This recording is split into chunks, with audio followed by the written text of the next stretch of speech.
Hello, in today's video, I'm going to attempt to answer the question of, is there the perfect or optimal diet that every person should strive for? There are many different diets out there, from popular ones like keto, vegan, and paleo, to less common or talked about ones like fruitarian, elimination, and Atkins. There's even diets based on food sensitivities and allergies, such as gluten-free, dairy-free, and low sugar. Trying to figure all these diets out and find the one that's right for you can cause unnecessary stress. Yes, we are all humans and therefore are designed to eat the same types of food, but we're also individuals with unique backgrounds, tolerances, and more. So what one eats or how one eats may not work for another. One might be okay eating dairy, while another will not. Despite these differences, is it true that all humans would benefit health-wise by striving for a specific diet? Let's start to answer this question by understanding 4 popular diets that a lot of people are currently championed for. First is paleo. The paleo diet closely resembles the diet of humans during the hunter-gatherer or caveman times. It is the diet of those from thousands of years ago. During that time, humans ate what was accessible to them, whether that be plants, animals, or both. This diet consists of natural unprocessed meats, fish, eggs, vegetables, fruits, nuts, seeds, oils, herbs, and spices. This diet does not include processed, even minimally processed foods. The paleo diet does not include other natural foods such as dairy, legumes, and grains with gluten, such as wheat. Second is keto. This is a low-carb diet that's high in fat. These fats are healthy, derived from natural foods like olive, avocado, and coconut. The range of carb intake on a keto diet is anywhere between 20 grams to 50 grams of carbs per day. This ensures your body enters into ketosis, which is a metabolic state where the body burns fat efficiently.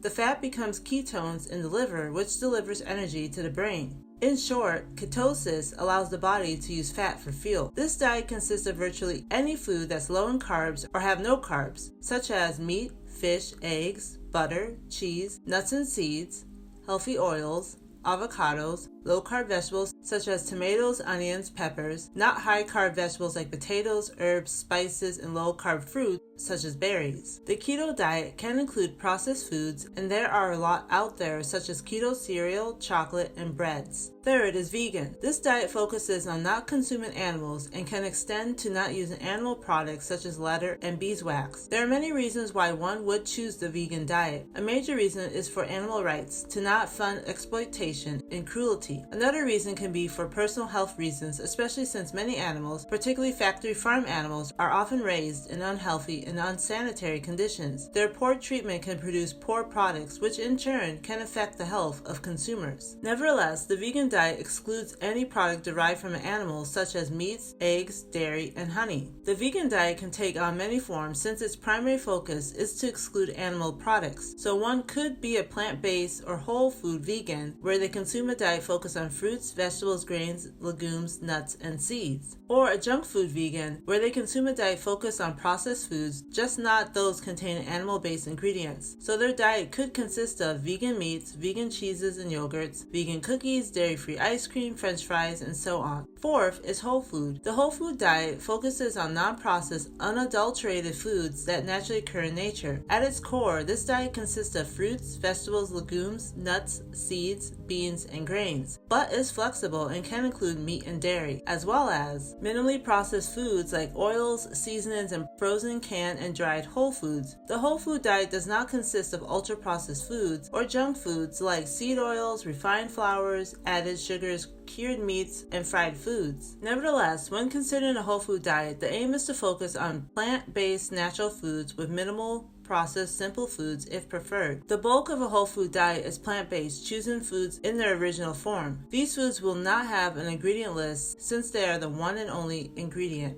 In truth, there is no specific diet that's ideal for everyone because, again, everyone is different and has different tolerances, even needs based on health conditions and health goals. While the keto diet, vegan diet, and paleo diet are not bad and have many benefits for those who choose them, they may not work for everyone. Some of these diets may leave nutrient deficiencies that an individual has to find elsewhere, though not impossible. And some may not work for those living in situations where access to high-quality meats is not available. Or maybe they're in survival mode, such as being in a remote location where meat is their best resource to sustain them. Or maybe they have gastrointestinal problems, so eating raw fruits and vegetables is not ideal for them, such as one would do on a raw food diet. Again, these diets are valuable in what they can provide, but they won't work for everyone because everyone has different situations, lifestyles, and conditions. If you look at the diets of those around the world, particularly those who are considered healthy, they all have different foods they eat and how they prepare them. Some researchers say that although humans have a lot in common, due to genetics and environment, we have different genes, behaviors, lifestyles, and gut microbiomes that affect how we process macronutrients and micronutrients, which also affect how we react to foods and establish dietary habits. For instance, some can process lactose and some can't because they're lactose intolerant, and some can process gluten while some can't. While most researchers and scholars believe that there is not one diet that's best for everyone, they believe that in the populations they studied, they had this in common. Their diets were natural, consisting mostly of whole foods, and these diets contain both plants and animals. So they concluded that a whole food diet consisting of plants and animals was ideal for all humans, because the goal in establishing a healthy diet is to ensure that diet meets an individual's daily nutrient needs. They believe that the human diet should have a combination of meat, fish, eggs, vegetables, fruits, nuts, and seeds. If one eliminated one group, such as meats or plants, their diet would be less nutrient dense than if they included both. So humans can thrive on a diet consistent of a variety of plants and meats that are whole and unprocessed. And how much meat and plants an individual should consume in their diet will depend on their preferences, health needs, and lifestyle goals. To me, it looks like a predominantly whole food diet is the blueprint for each individual to pursue. However, that diet will look different from another based on their individual health, goals, and life. That means one might have a diet of only plants, no meats or dairy, or one might have a diet of plants with minimally processed meats and dairy, or one might have a diet of mostly plants with few minimally processed foods. A great example of people living long, productive, and energetic lives are those consuming a Blue Zones diet. So what is the Blue Zones diet? To start, Blue Zones is a term designating the areas around the world where many centenarians, those over the age of 100, or the oldest people reside.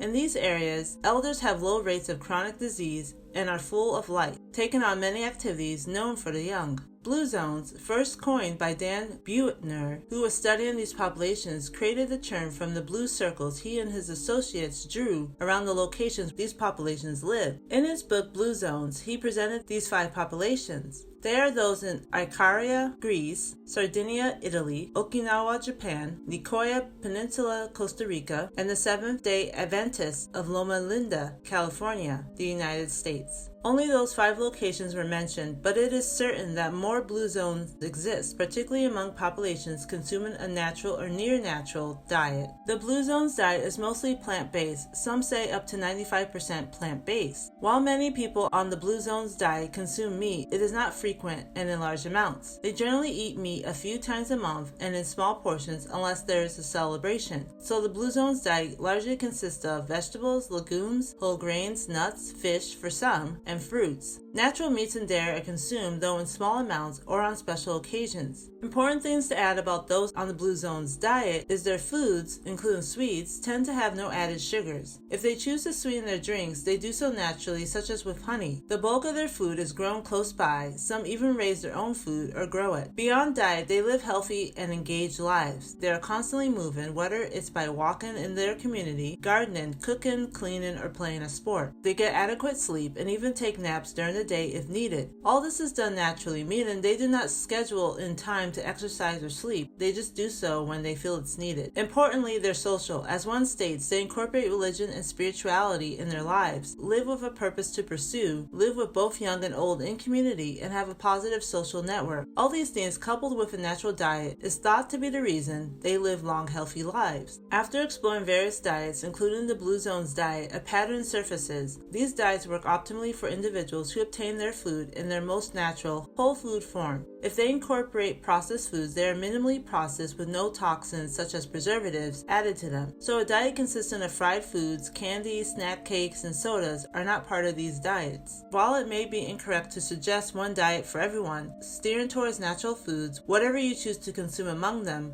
is the best way to go, since these foods will ensure you obtain the essential daily nutrients you need to thrive and optimize your health. And that's it. Thank you very much for watching. I hope I answered the question of if there's a perfect diet for everyone in a clear and simple way. If you found this video helpful, please like, comment, and share so others can discover this video. Subscribe for more whole food and nutrition videos, and until next time, take care.